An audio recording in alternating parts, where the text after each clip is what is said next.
भारत के भूगोल के बारे में बताना चाहती हूँ और उसमें मानचित्र अध्ययन के बारे में बताना चाहती हूँ। और ये परीक्षा में 12वीं कक्षा में आपको 5 नंबर का मानचित्र आता है, लेकिन मानचित्र का केवल 5 नंबर के हिसाब से मतलब नहीं होता, बल्कि आपको यदि जैसे चाय उत्पादक क्षेत्र लिखने आ जाए या उसका 3 नंबर का प्रश्न, या चावल पे से, गेहूं पे से यदि आपको कोई प्रश्न आता है तो आप उसको मानचित्र से बताएंगे तो वह भी शब्दों में काउंट होता है। तो यहां पर हम कुछ प्रमुख क्षेत्र भर के बता रहे हैं, जैसे कि इसमें बताया गया है अमृतसर। तो अमृतसर पंजाब राज्य में आता है, ठीक है। फिर हमने अगला उनने बोला कि कांडला, तो ये क्या है, आपका बंदरगाह है। तो आपको इसकी एक सीरीज तैयार करनी है पूरी, हम आए चाइना उससे कोई मतलब नहीं है ना।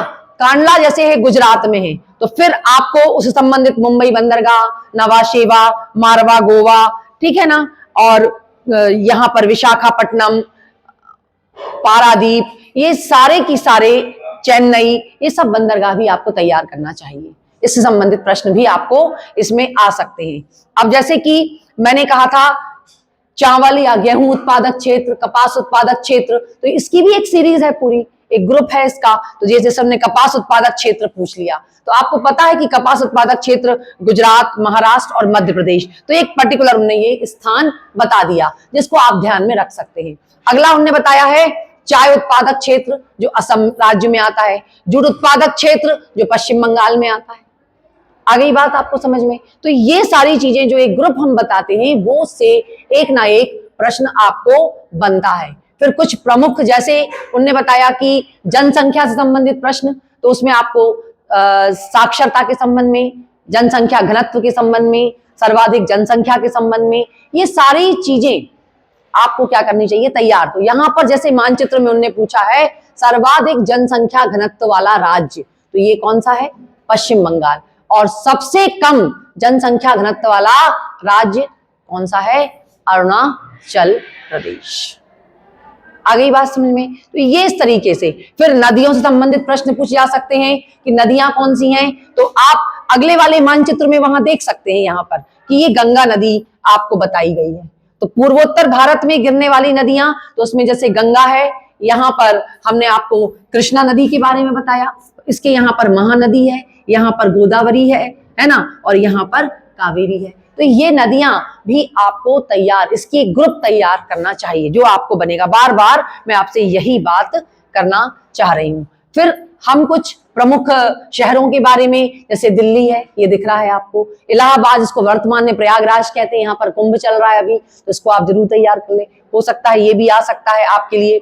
यहाँ पर ये चेन्नई है ना, यहाँ पर ये कोलकाता बना हुआ है, देखो वहां पे आपको दिख रहा है, तो ये मुंबई। तो इस तरीके से ये चीजें भी आपको तैयार करनी। फिर भारत का जो तटीय क्षेत्र है पूरा, है ना, तो ये मलाबार तट है।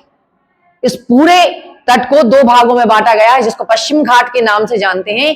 नीचे दक्षिणी भाग मलाबार और उसके ऊपर वाला कोंकण, और पूरे भाग को क्या बोलते हैं, सह्याद्री के नाम से जाना जाता है। ये भी हमने आपको यहाँ पे सह्याद्री के बारे में बताया है। पश्चिमी घाट, सह्याद्री आए तो सीधा आपको यहाँ पर भर देना है। और जो पूर्वी घाट है वो क्या है, कोरोमंडल तट दक्षिण का, और उत्तरी भाग उत्तरी सरकार के नाम से जाना जाता है। ये भी आपको यहाँ पर भरने के लिए पूछा जा सकता है। फिर कुछ अयस्क से संबंधित हैं, चाहे वो लोहा हो, कोयला हो, तांबा हो, वो अन्य उत्पादक क्षेत्र हैं। तो जैसे इनने बता दिया बैलाडीला, जो कहां पर है, छत्तीसगढ़ में है। आ गई बात समझ में आपको। फिर यहां पर हमने आपको बताया प्रमुख तांबा उत्पादक क्षेत्र, तो ये खेतड़ी राजस्थान में है। यहां पर अभी कल परसों हमने आपको पढ़ाया था सिंगरैनी, जो कोयला उत्पादक क्षेत्र है, सिंगरैनी जो कहां पर है, तेलंगाना राज्य में है। फिर यहां पर ये छोटा नागपुर का पठार है, ये भी कई महत्वपूर्ण कोयला, तांबा, है ना, और लोह अयस्क इससे संबंधित है। सिंह भूमि भी, ये भी एक प्रमुख खनिज उत्पादक क्षेत्र है। छोटा नागपुर का पठार मतलब मोस्टली काय में पाया जाता है। वैसे तो पश्चिम बंगाल का क्षेत्र भी आता है, कुछ उड़ीसा का क्षेत्र भी आता है, लेकिन यह भारत का रूर क्षेत्र कहलाता है आपका, है ना, क्योंकि संपूर्ण भारत का यहाँ पे 40% खनिज अयस्क पाया जाता है। और रूर कहां पर, रूर क्षेत्र कहां पर है, अफ्रीका महाद्वीप के दक्षिण में दक्षिण अफ्रीका एक देश है, वहां का रूर क्षेत्र है, उसकी उससे तुलना की गई है। फिर जमशेदपुर टिस्को कंपनी जो है भारत की पहली 1907 में बनी थी जमशेद जी टाटा के द्वारा। तो ये यहाँ पर भी लोहे के बारे में बताया गया है, ये प्राइवेट क्षेत्र का है। नेवेली, ये भी यहाँ पे कोयला उत्पादक क्षेत्र जो तमिलनाडु में है यहाँ पर। तो और ये डिगबोई, ये प्रमुख खनिज तेल उत्पादक क्षेत्र है।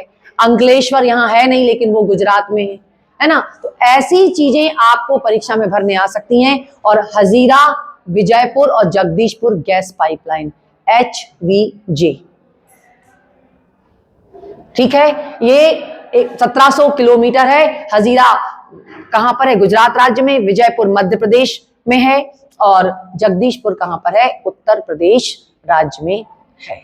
तो ये उसके बाद फिर कुछ राष्ट्रीय राजमार्ग भी हैं, जैसे कि राष्ट्रीय राजमार्ग क्रमांक 3 है जो कि पूरे भारत को उत्तर से दक्षिण तक जाता है ना। ये आपको ध्यान में रखना है यहाँ पर।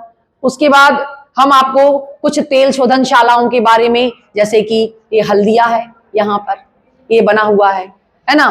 फिर आपके लिए कुछ नहरें हैं, जैसे इंदिरा गांधी नहर, ये राजस्थान है। तो ये पंजाब, हरियाणा, राजस्थान के संपूर्ण क्षेत्र के लिए जीवन रेखा की तरह कार्य करती है ना। फिर आपके यहाँ पे जो तटीय क्षेत्र के बाहर जो आपके हैं, जैसे लक्षद्वीप है, एक केंद्र शासित प्रदेश है, अंडमान निकोबार है, ये भी आपको भरने आ सकता है। इसके बीच में यहाँ पर ये तेल शोधनशाला एक मुंबई हाई है, ये भी आपको पूछा जा सकता है। फिर राष्ट्रीय उद्यान की बात आती है, जैसे असम में कांजीरंगा, अपन ने उस दिन कार्बेट नेशनल पार्क देखा था, कान्हा-किसली मध्य प्रदेश में। तो ऐसे कई राष्ट्रीय उद्यान हैं, उनकी भी आपको एक सीरीज तैयार करनी है। अब अपन आते हैं, जैसे ये कहवा उत्पादक क्षेत्र, ये कहां पर है? कर्नाटक में। रबर उत्पादक क्षेत्र कहां पर है? ये केरल और कर्नाटक में आता है।